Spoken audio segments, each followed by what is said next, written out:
Hi friends, welcome back to our YouTube channel. Today we have to discuss about another example problem on first come first serve CPU scheduling. Before going to the example problem, first of all, what is FCFS? FCFS stands for first come first serve. What is the meaning of first come first serve?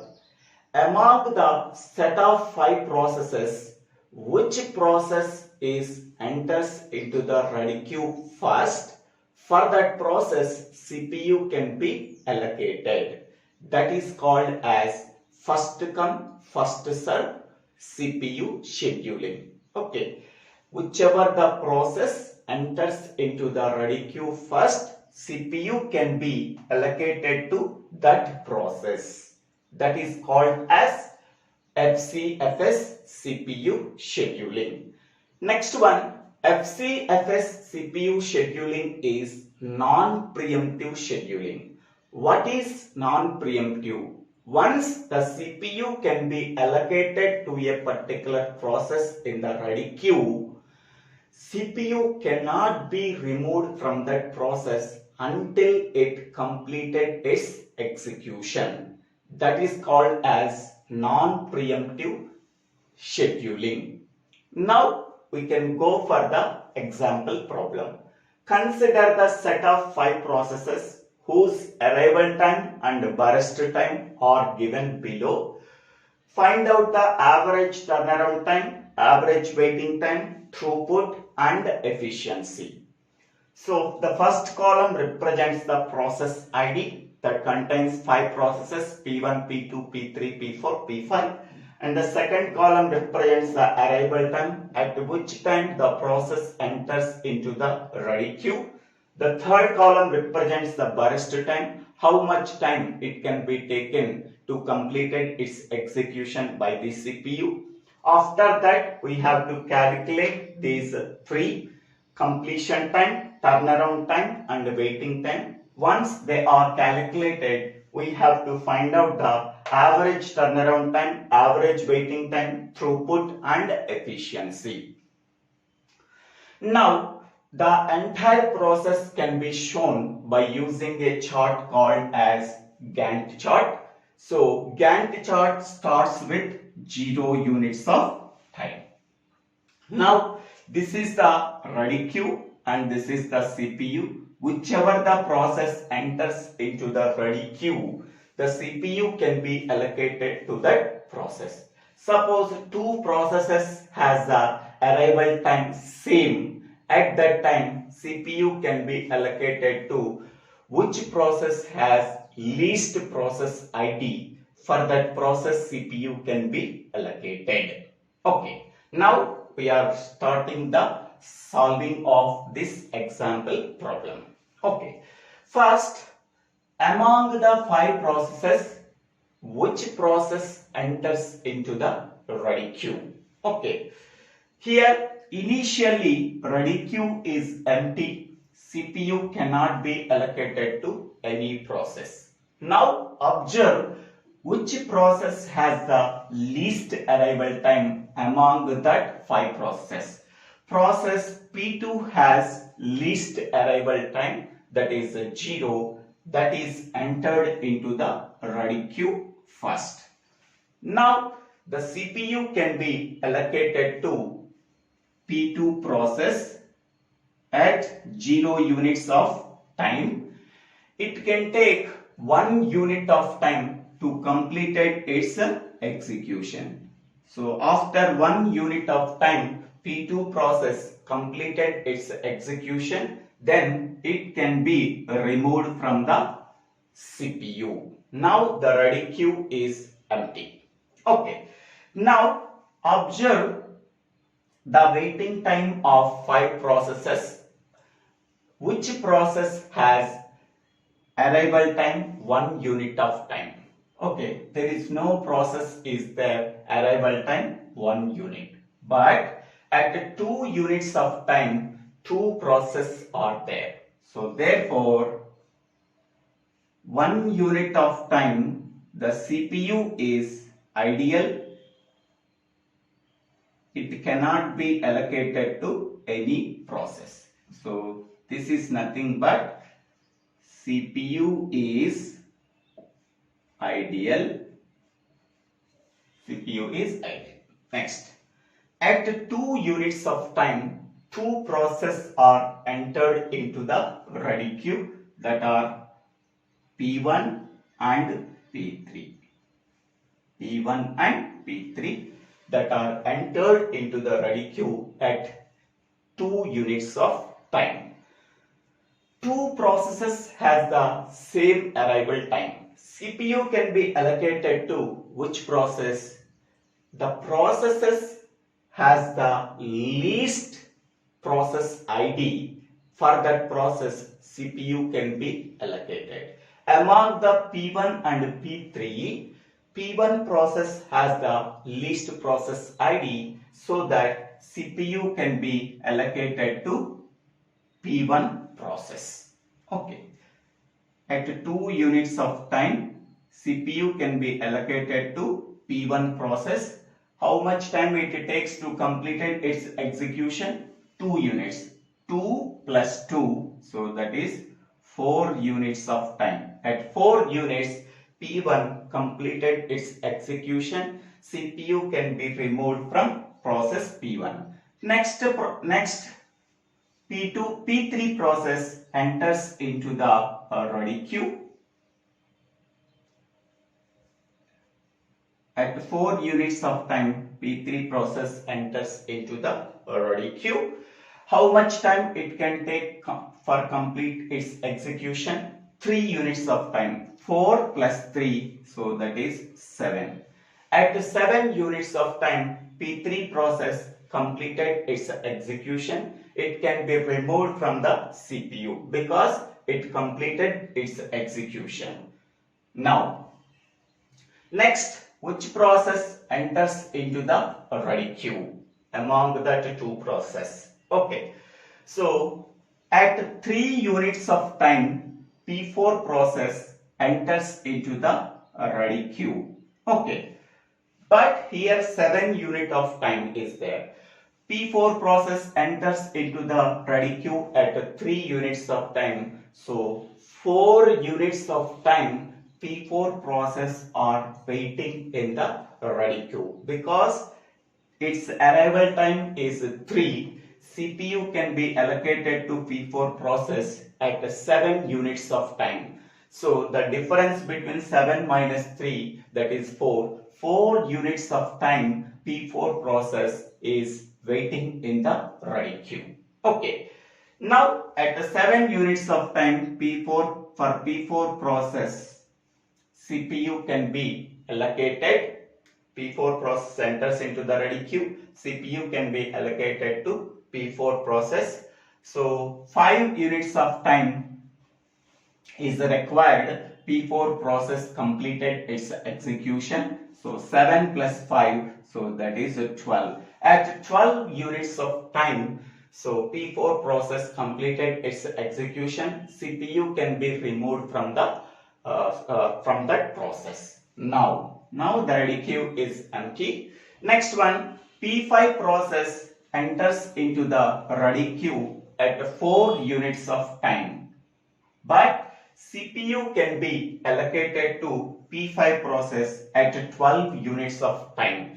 Even though at 4 units of time P5 process enters into the ready queue, but CPU can be allocated to P4 process at 12 units of time. So 12 minus 4, 8. 8 units of time P5 process is waiting in the ready queue.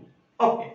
After CPU can be allocated to P5 process at 12 units of time, how much time it can take to complete its execution? 4 units of time. 12 plus 4, that is 16 units of time required. P5 process completed its execution. Okay.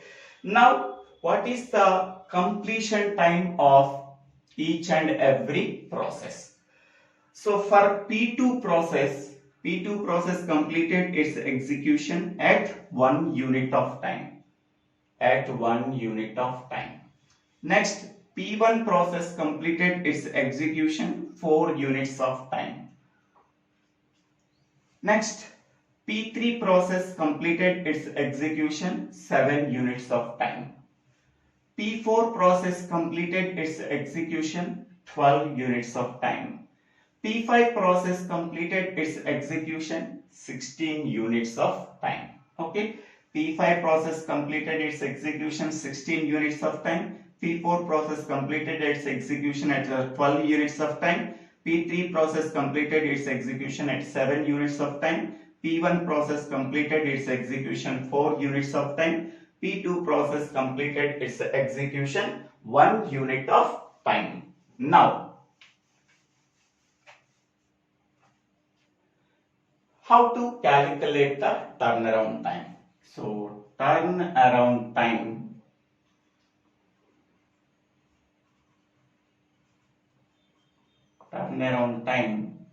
TAT is equal to difference between completion time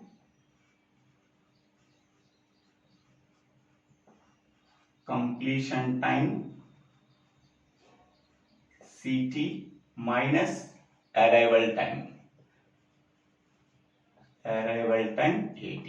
The difference between completion time and arrival time is nothing but turnaround time. Here the completion time is there, here the arrival time is there. So turnaround time of process P1 is nothing but completion time of process P1 is 4 minus arrival time of process P1 is 2. 4 minus 2, that is 2. Turnaround time of P2 process is completion time is 1 minus arrival time is 0. 1 minus 0 is equal to 1.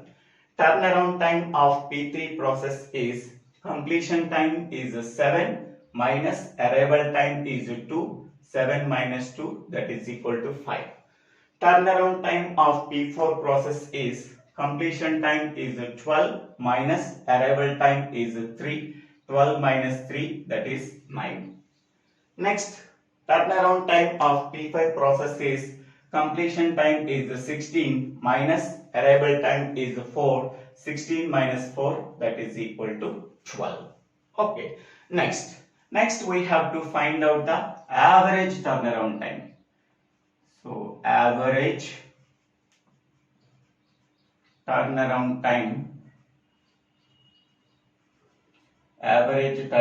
time that is equal to sum of all turnaround times of 5 process, that is 2 plus 1 plus 5 plus 9 plus 12 divided by total number of process, that is 5 process. 12 plus 9 21, 21 plus 5 26, 26 plus 1 27, 27 plus 2, that is 29. 29 by 5, so that is 5.8. Turnaround time or average turnaround time is 5.8. Next one, waiting time. Now we have to calculate the waiting time. So waiting time is nothing but the difference between turnaround time minus burst time. Turnaround time minus burst time. So the difference between turnaround time and burst time is nothing but waiting time. Okay. Now waiting time of process P1 is turnaround time is 2 and burst time is 2. 2 minus 2, that is equal to 0. Waiting time of process P2 is nothing but turnaround time is 1 minus burst time is 1. 1 minus 1, that is 0. Next one, waiting time of process P3 is turnaround time is 5 minus burst time is 3. 5 minus 3, that is 2. Waiting time of process P4 is turnaround time is 9 minus burst time is 5. 9 minus 5, that is 4. Waiting time of process P5 is turnaround time is 12 minus burst time is 4. 12 minus 4, that is equal to 8. So now we have to find out the average waiting time. So average waiting time is nothing but sum of all waiting times divided by total number of process. 0 plus 0 plus 2 plus 4 plus 8 divided by total number of processes 5. 8 plus 4, 12. 12 plus 2, 14. So 14 by 5, that is equal to 2.8. So average waiting time is nothing but 2.8. Next one, throughput. So throughput is nothing but how much time it can take 5 process completed its execution at 16 units of time required for completing the execution of 5 process, and that is nothing but total time required for processing 5 processes divided by total number of process, that is 5. So that is equal to, this is the total time required for completing the execution of 5 process, that is 16. So 16 divided by 5, that is equal to 3.2. So 3.2 is the throughput. Okay. Next one is efficiency. So efficiency is nothing but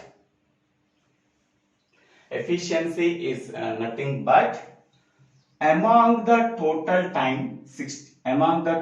completion time of 5 process, so that is 16, minus how much time CPU is ideal among that 5 process, so that is 1 unit of time CPU is ideal. So that 1 unit of time is subtracted from total completion time, that is 16, divided by total completion time 16, that is equal to 15 by 16.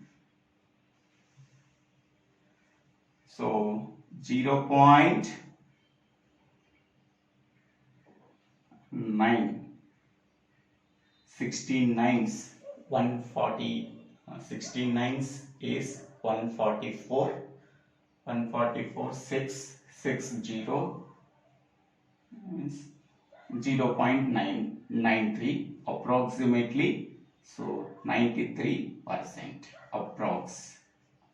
So efficiency is 93% because CPU is ideal only 1 unit of time. This is unused time. CPU unused time is 1 unit of time. Total completion time is 16. 16 minus 1. Total completion time minus unused time, that is 1, divided by total completion time. So that is 15 by 16, approximately 0.93, that is 93% efficiency is there for this problem. In this way, we have to solve the first come, first serve CPU scheduling.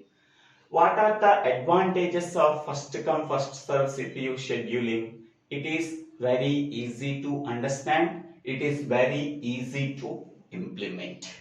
These are the 2 advantages. And it is the first CPU scheduling algorithm. What are the disadvantages? Disadvantage is nothing but it cannot be used in modern operating system. Second point, it is not good for interactive systems. Third point, convoy effect.